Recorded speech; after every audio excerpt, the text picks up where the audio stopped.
Morning, sorry we're late, a little late. It's all my fault.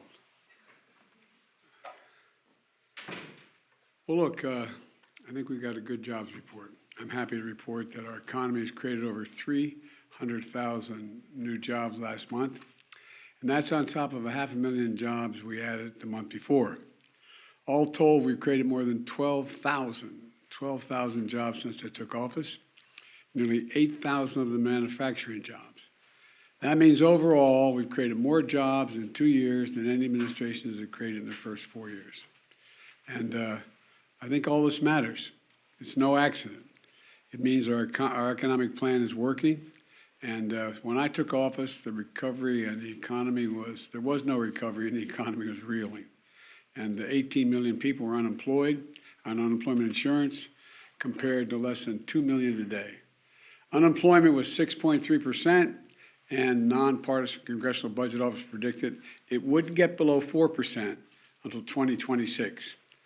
Because of our economic plan, unemployment has been below 4% for 14 straight months since January 2022.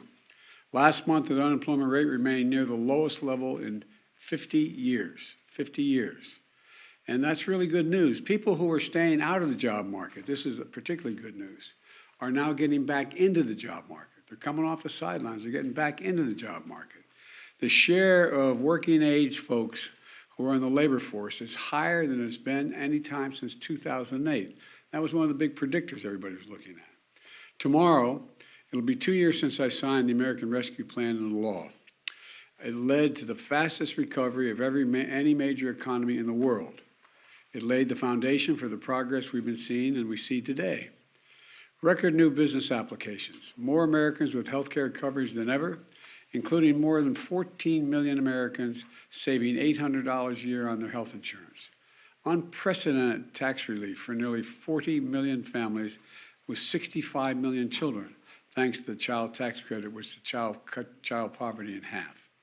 And since we passed the CHIPS and Science Act and the Bipartisan Infrastructure Law and the Inflation Reduction Act, we've seen companies commit more than $300 billion. Companies from around the world commit more than $300 billion to invest in future manufacturing and innovation here in America, creating jobs. We're going to invest in America again. We're going to make it in America again, and the federal government's going to buy America. That's been my economic vision. But what does this progress really mean for families trying to get by? I'll tell you. It means more people with good jobs and the dignity and security that comes with a paycheck. And while we still have more to do, and there may be setbacks along the way, inflation is now down 30% from what it was this summer. Gas prices are down more than $1.50 since their peak. At the same time, take-home pay for workers has gone up, especially for lower, and this is important in my view, especially for lower and middle income workers. This all adds up to just a little bit, I know you're tired of hearing me say breathing room. But I think that's how people think about it, a little more breathing room for working families. And today's job numbers is clear. Our economy is moving in the right direction. Yesterday, I went down to a hall in Philadelphia to lay out my budget and outlines my budget, which builds on the progress we made growing an economy from the middle up and the bottom up and not the top down. It's a plan that keeps investing in American manufacturing, innovation, and creates more good-paying jobs that don't require a college degree. It protects, strengthens Medicare, Social Security, two bedrock programs Americans have been paying into for every paycheck they've earned since they've been a kid. And we're paying for these investments. We're paying for it all. My plan, after it's all said and done, is going to cut the deficit nearly $3 trillion over the next 10 years, the plan I've submitted. And by making the wealthy and corporations just begin to begin to pay their fair share. You know, when we talked about 28% tax rate, Ronald Reagan was 28% tax rate. You know, that wacko liberal guy, you know. The idea that that's an unreasonable amount, but I'll get into that later. Anyway, it continues to lower costs for families. Building on the work we've already done to lower cost of insulin and other prescription drugs to make health insurance more affordable. It brings down home energy costs, bills for home energy costs.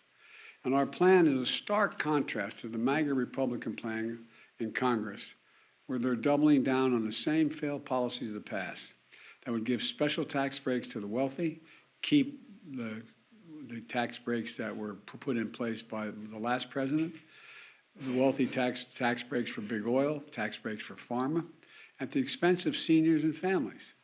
You know, it's kind of a top-down, trickle-down economics that never, ever worked. I know when I grew up, as you've heard me say before, not much trickled down on my dad's kitchen table. So, you know, my dad used to have an expression. He'd say, I don't expect the government to solve my problems, but I do expect the government to understand my problems. Not solve them, understand them. Building a budget requires some really hard decisions. But all over America, families are sitting around their kitchen tables making decisions that are equally consequential. That's who my budget is for. It's about a value set, I said yesterday. Working people, middle class, the backbone of the country, small businesses, who are responsible for around half of all the jobs in the economy. You know, big corporations, the Fortune 500, they're big. But small businesses account for half the people employed in the economy. My budget reflects what we can do to lift the burden on hardworking Americans. Today's news tells us that thanks to our efforts, 12 million more Americans have jobs. The job is about a lot more than a paycheck, as I said. It's about dignity. It's about your family's dignity. And 12 million more Americans can look their kids in the eye and say, honey, it's going to be okay, and mean it. You know, that's a little more dignity for 12 million Americans. And it's not just good numbers. People can feel it. People are moving back into the work. But this may be the part that pleased me the most about the report, the jobs report, is people who've been staying out of the job market are moving back in, beginning to move back in. Jobs are available. People are working again. They're becoming more optimistic about their future. And now the biggest threat to our recovery is the reckless talk. The reckless talk, my MAGA friends, this is not yours, I heard me say, it's not your father's Republican Party, but the Republicans in the United States Congress. What they want to do with regard to the debt limit. You know, they're threatening to default on our national debt. In fact, planning to default, as some Republicans seem to be doing, puts us very much at risk.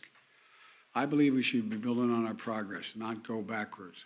So I urge our extreme MAGA Republican friends in the Congress to put their threats aside. Join me in continuing the progress we built. We got a lot more to do, so let's finish the job. And by the way, you know, we talk about I just saw my staff hand as I was coming in, the House Freedom Caucus. The members of the House caucus will consider voting to raise the debt ceiling contingent upon the enactment of legislation. You know what the essence of the enactment of legislation is? Cut all spending other than defense by 25%. 25% across the board. Now that means cops, firefighters, it means health care, that's just what they call discretionary spending, as you all know. And on top of that, what they're really focused on, I saw here, I shouldn't get into all this now, but is what it's kind of surprised me. They want to make sure we don't have enough IRS agents. You know those IRS agents we had? They're going to check on the accounts of the super wealthy, which require a lot of accounting, a lot of agents to look at it. They want to get rid of them. I don't know. We just have a very different value set. Anyway, I'm optimistic. We're going to get the CPI next week. Hopefully, we'll be in some solid shape. But anyway, yes. Mr. President, are you concerned that rising interest rates will put a damper on this job growth and impact the economy? And you mentioned the Freedom Caucus. Do you have any openness to negotiating on any of the issues that they mentioned? Well, first of all, we don't know what the CPI is going to be this week, but it's been down. Interest rates have been down. The inflation's been down for many weeks in a row now.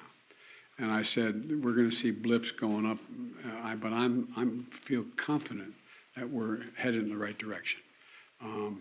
And there's a lot of talk about what the Fed will do and not do. We'll see. We'll see what the Fed will do. But we'll see what the CPI is. I guess it's Tuesday or Monday, Tuesday, Wednesday. Next week is coming out.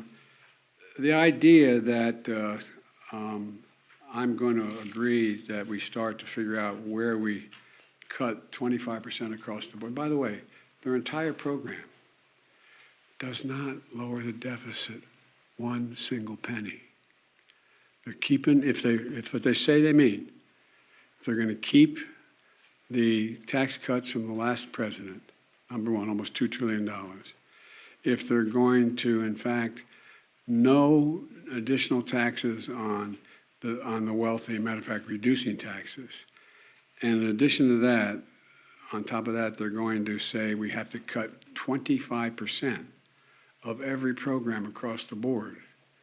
I don't know what there's much to negotiate on. But I'm prepared. I told the speaker, as soon as he's ready to lay out his budget, I'm willing to sit down. And now I'm hearing things like, well, we're not going to have our budget till April or May, maybe even June. All this talk pushing me to get my budget done. I said I'd have it done by the 9th. I had it done by the 9th. I handed it to you guys. I handed it to them. Why all of a sudden can't they get it done in March or maybe even April or maybe even May?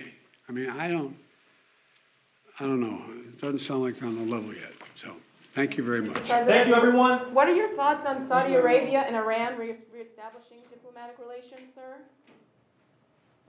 The better the relations between Israel and the Arab neighbors, the better for everybody. Will you sign the bill the House just unanimously approved?